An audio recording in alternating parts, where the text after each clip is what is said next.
Bienvenidos a esta nueva sesión del curso de probabilidad universitaria de Science for You. Estamos regresando un poquito al formato anterior, un poquito consintiendo a los estudiantes que se han manifestado en pro de este formato. Sin embargo, les comento que esta posiblemente sea la última sesión que presentemos en este formato debido a las complicaciones o a lo demandante, mejor dicho, de este tipo de preparaciones, ¿no? de clases. No tanto el contenido, sino el formato. Pero bueno, vamos a empezar.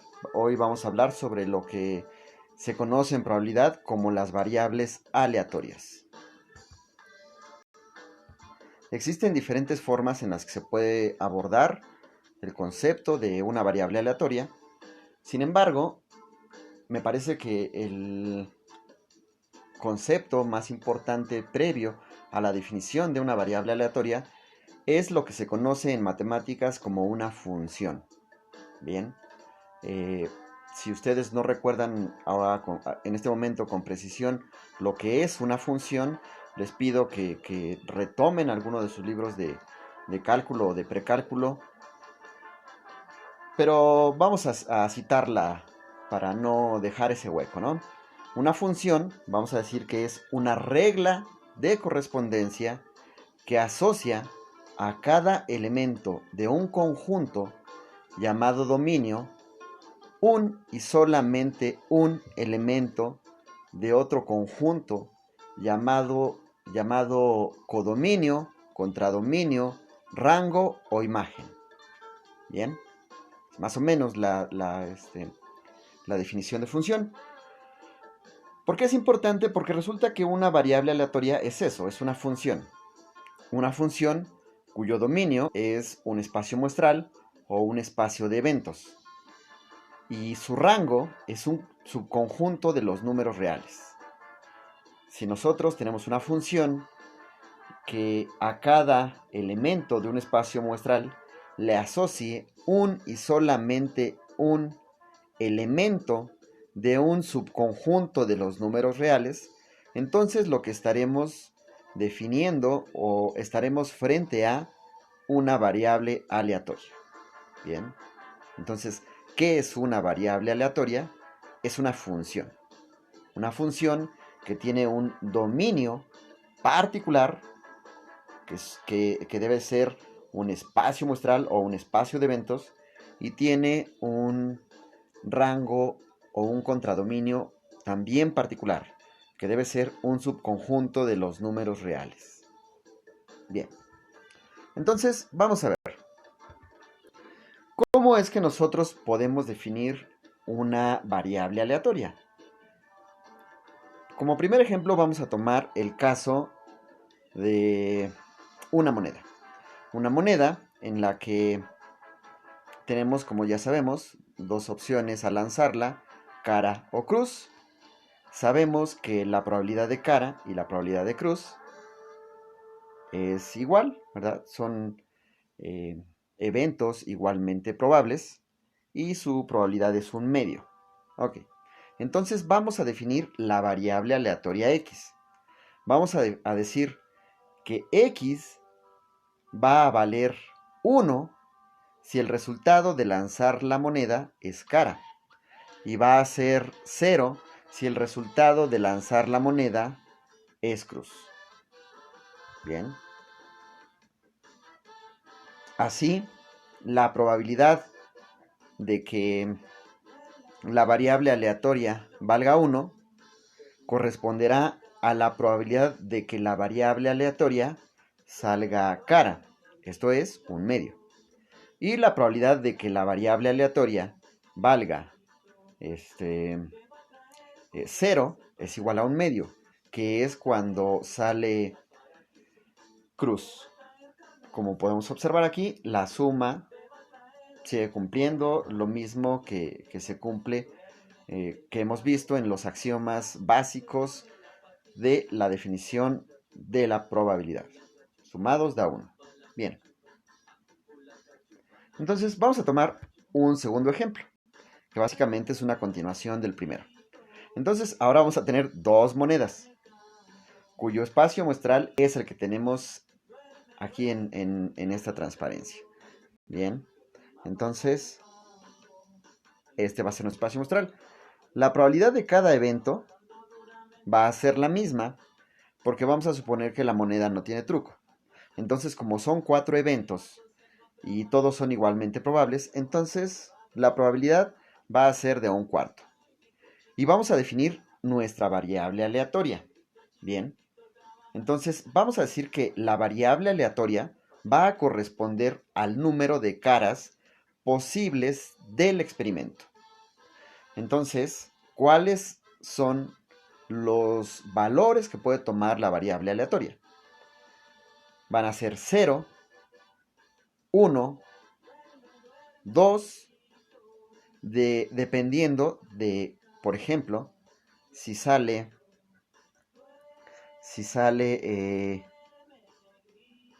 AA, va a ser 2. Si sale AU o UA, es decir, cara cruz o cruz cara, el valor de X, es decir, de nuestra variable aleatoria, será 1. Y si sale cruz cruz, el valor de nuestra variable aleatoria será 0. Eso nuevamente se puede resumir en esta tabla. ¿Sí? En donde para cada valor de X tenemos un valor de la probabilidad. Bien, nuevamente la suma de estos valores tiene que ser igual a 1. Okay. Vamos a tomar un nuevo ejemplo. ¿Cuál? Un viejo conocido, ¿no? Por ahí dice un señor que cumplió 21 años hace poco, el día del niño me parece, la vieja confiable. Entonces, tenemos aquí otro ejemplo que es el del dado. Nuevamente, suponemos que el dado no tiene truco, por tanto, sus 6 resultados posibles son igualmente probables, con probabilidad de 1/6. Y ahora vamos a definir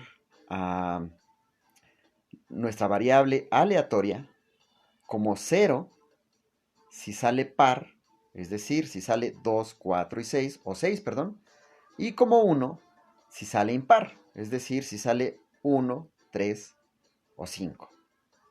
Si eso lo resumimos en una tabla como las anteriores, tendremos esto que está aquí.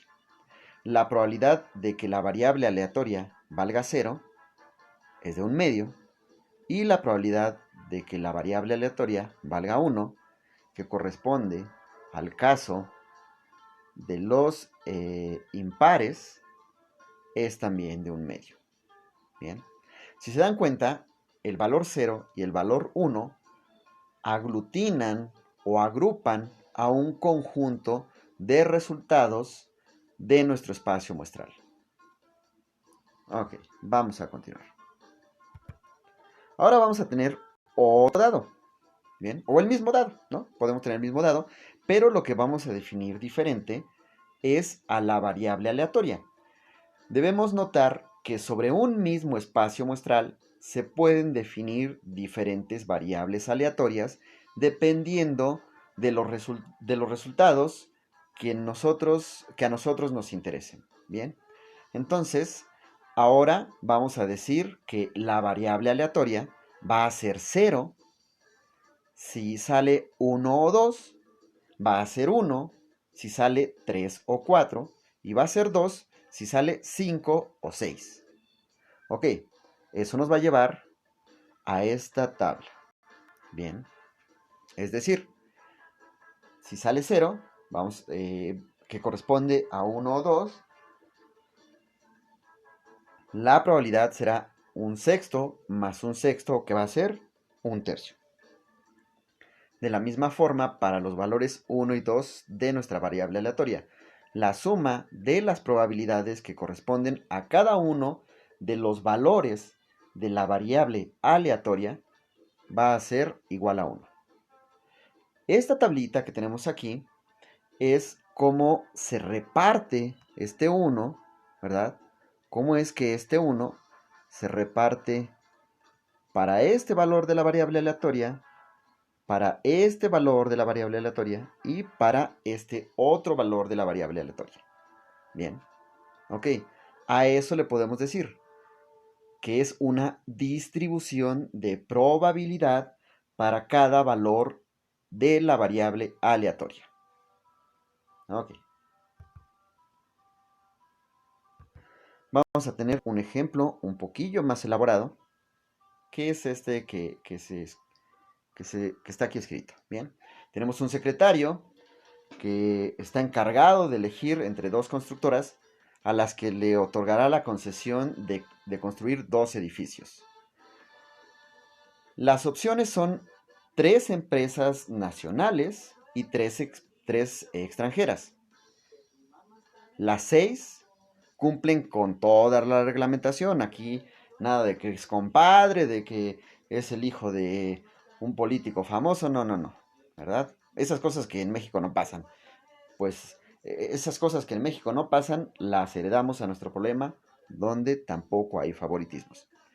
Entonces, como no queremos que se muestre un favoritismo, un sesgo, vamos a decir que la elección es totalmente al azar. Bien. Por tanto, la elección de cada una de las empresas tiene la misma probabilidad de ocurrir. Ahora vamos a decir que vamos a denotar como Y a nuestra variable aleatoria.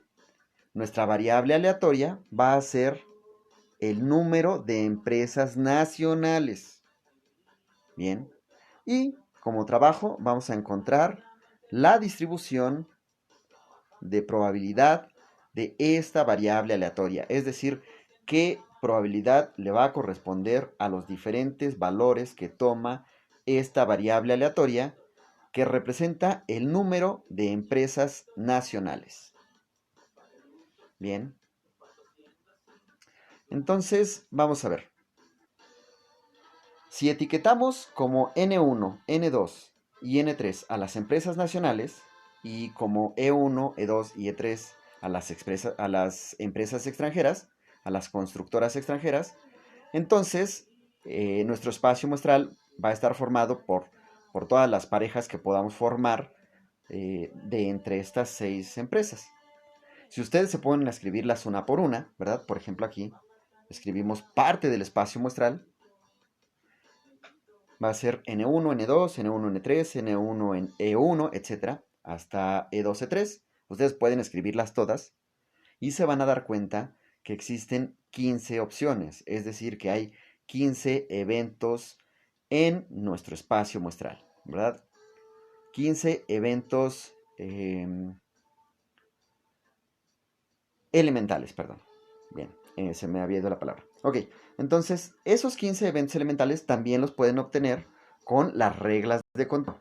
Bien, si ustedes hacen la cuenta con permutaciones, ustedes van a hacer, van a elegir agrupaciones o subconjuntos de 2 elementos cuando tienen un total de 6. Si lo hacen, se van a dar cuenta que van a tener 15 elementos en su espacio muestral. Seguramente podría ser un bonito ejercicio, ¿eh? No estoy diciendo que va a venir en, en el trabajo extra o en la actividad para evaluar, pero tampoco lo omitimos, ¿no? Podría ser posible. Entonces, cada una de estas parejas van a ser igualmente probables. Como son 15, su probabilidad va a ser igual para todas y va a ser 1 sobre 15. Bien, entonces la variable aleatoria Y, que representa el número de empresas nacionales seleccionadas por este secretario del gobierno para la construcción de 2 edificaciones, pues va a tomar diferentes valores. ¿Qué valores puede tomar? Pues puede ser que sea 0 si ninguna de las empresas seleccionadas es nacional, o puede ser que sea 1 si solamente se considera una empresa nacional, o puede ser 2 si las empresas nacionales son las que ganan el concurso o las licitaciones para las edificaciones. Bien, entonces vamos a ver. Vamos a considerar el caso en el que no se toma ninguna empresa nacional. Es decir, el caso en el que Y vale 0. La pregunta es, ¿de cuántas formas se pueden elegir 0 nacionales? Pues es muy simple, de una sola forma, ¿sí? Es decir, si nosotros dividimos en dos celdas, esta es la celda de las no seleccionadas y esta es la celda de las seleccionadas, pues solo hay una forma de escribir esta celda, pues 3 no elegidas y 0 elegidas. Muy simple. Ok, entonces hay una forma de elegir 0 empresas de las 3 nacionales. Ok. Ahora, ¿cuántas formas de elegir a 2 extranjeras existen? ¿Verdad? Porque no solo es que no se seleccionen nacionales, sino que además de no seleccionarse nacionales, se tienen que seleccionar empresas extranjeras. Bien, a ver, vamos a ver. Creo que aquí cometí un errorcito. Ah, bien, aquí puse M. Bueno, estoy notando, aquí puse M y antes había puesto E. Ay, caray. Bueno, ya no lo vamos a corregir, pero allá hagan esa corrección, ¿no? Vamos a poner aquí E, la vamos a cambiar por M, ¿ok? Bien. Entonces, ahora la pregunta es, ¿de cuántas formas podemos elegir 2 extranjeras si tenemos 3 opciones? Entonces, puede ser que estas sean la no elegida y estas sean las 2 elegidas, o que esta sea la no elegida y estas sean las 2 elegidas, o que la tercera sea la no elegida y las 2 seleccionadas sean M1 y M2. Es decir, tenemos 3 formas de elegir a 2 empresas extranjeras. Como esto se tiene que realizar de manera simultánea, es decir, esta es la primera operación, esta es la operación 1 y esta es la operación 2, es decir, seleccionar, o mejor dicho, no seleccionar empresas nacionales es la operación 1 y seleccionar a las 2 empresas extranjeras es la operación 2.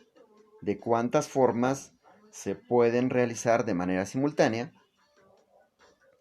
Ya sabemos, ¿verdad?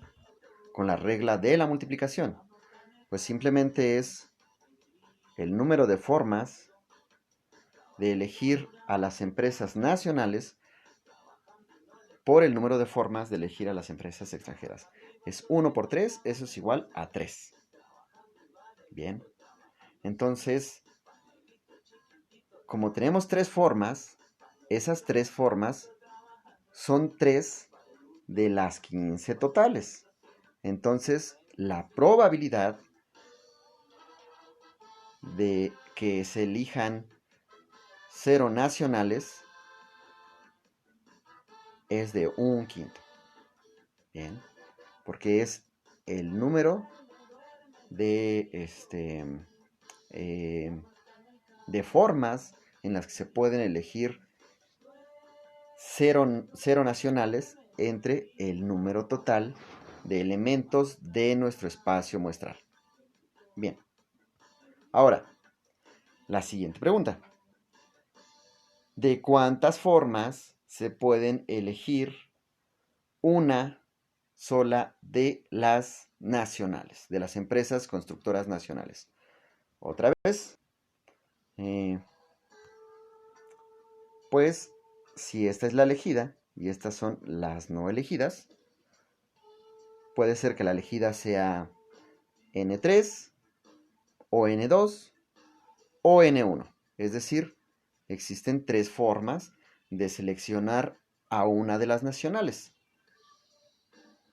Bien. Entonces, la probabilidad de elegir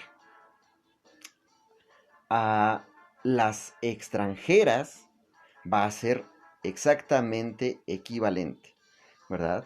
Porque para que nosotros escojamos a las extranjeras, como también se va a seleccionar una entre 3, pues basta que cambiemos estas n's por m's y entonces también tendremos 3 formas de elegir extranjeras. Así como tenemos 3 formas de elegir a una nacional, tendremos 3 formas de elegir a una compañía constructora extranjera.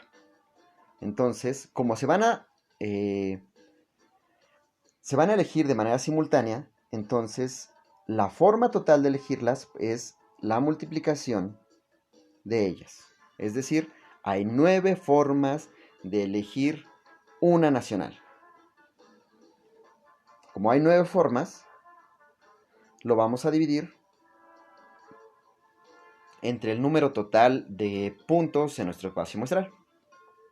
Si hacemos las operaciones, esto nos va a dar 3/5. Bien. Y para que no se nos olvide esa bonita costumbre, vamos a dejar como trabajo complementario, como trabajo extra, que ustedes demuestren o que ustedes obtengan que para y igual a 2, es decir, que la selección de 2 empresas nacionales nos da como probabilidad 1/5. Bien. Existen 2 formas. A mí se me ocurre una muy simple, pero existen 2 formas. Una de manera análoga, como lo hemos estado haciendo, y la otra utilizando la definición de la probabilidad de un evento unión la probabilidad de su complemento. ¿Bien?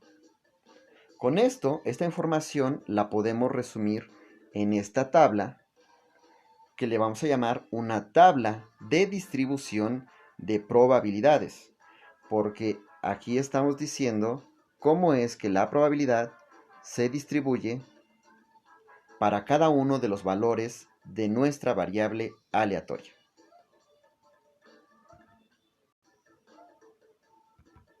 Entonces, además de las tablas para representar las distribuciones de probabilidades, también están los llamados histogramas de probabilidades.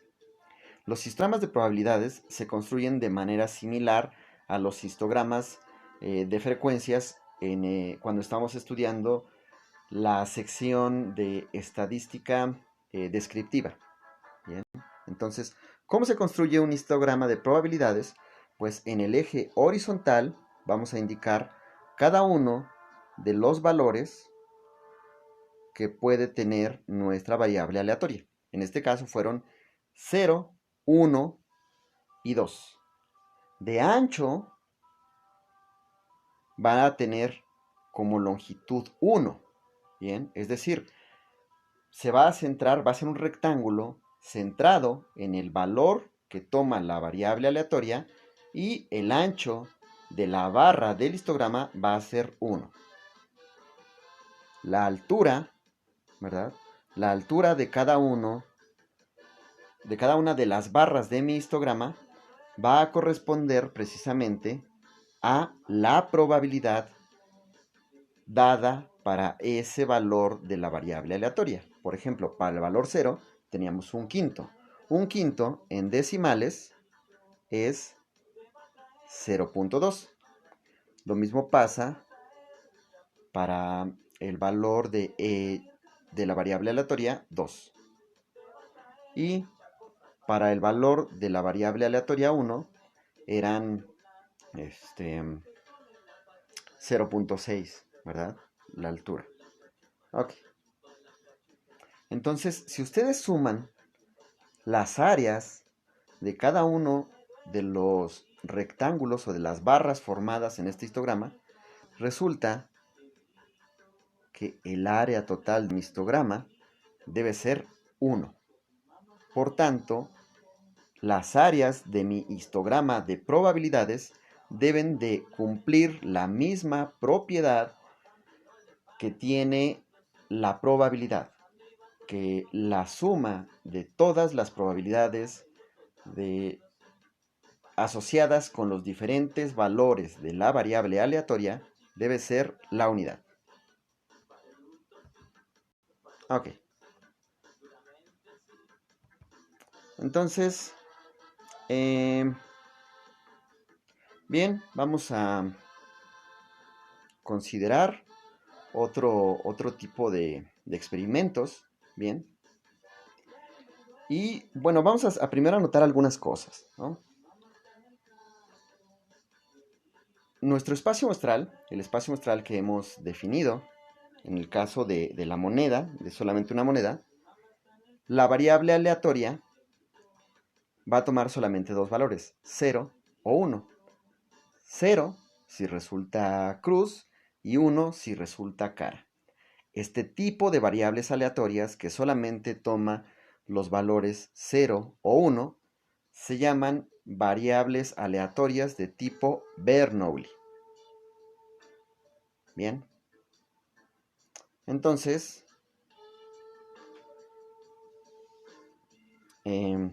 además, si tenemos una moneda, dos monedas, un dado, pero definiendo de otra manera a nuestra variable aleatoria, o el caso del ejemplo del secretario, estos van a ser los valores que toma la variable aleatoria. Podemos observar algo. Cada uno de estos valores los podemos asociar con los números naturales, ¿verdad? Es decir, bueno, con los números enteros positivos más el 0, ¿no? Podemos asociarlos con ese subconjunto de los números reales. Por tanto, vamos a decir que si los posibles valores de la variable aleatoria son finitos o infinitos numerables, es decir, que los podamos relacionar con los números enteros positivos más el 0, este tipo de variable aleatoria se llamará variable aleatoria discreta. Bien. Ok. Entonces, de aquí vamos a recordar algo, ¿verdad? Vamos a recordar algo y a relacionarlo con nuestra concepción de una variable aleatoria. Según los axiomas que nosotros estudiamos en las sesiones previas, encontramos que para cualquier distribución de probabilidad discreta, la probabilidad de la variable aleatoria va a ser un número entre el 0 y el 1. Además, que la suma de las probabilidades de cada uno de los valores de nuestra variable aleatoria va a ser igual a 1. Los espacios muestrales discretos, es decir, los espacios muestrales o los espacios de eventos que podamos relacionar con los números enteros positivos más el 0, van a tener asociadas variables aleatorias discretas. ¿Sí? Es decir, el subconjunto de los números reales va a ser un subconjunto discreto, un subconjunto numerable. Y finalmente, notamos que las áreas bajo las barras del histograma, de un histograma de probabilidades, van a corresponder a las probabilidades para los valores de la variable aleatoria. Además, podemos agregar aquí que el área total, ¿verdad?, debe de ser igual a la unidad. Y con esto vamos a concluir por ahora. Esperemos que les haya agradado un poquito el formato. No estoy seguro de que mañana me dé tiempo de subir un video en este mismo formato, pero si no, ya lo estaré subiendo, ya saben, ¿no? Con los marcadores y el pizarrón. Entonces espero que se estén cuidando. Ya saben que pueden contactarnos por correo electrónico. Síganos por Facebook. Suscríbanse a nuestro canal de YouTube. Y activen las notificaciones. No olviden darle like al video. Saludos.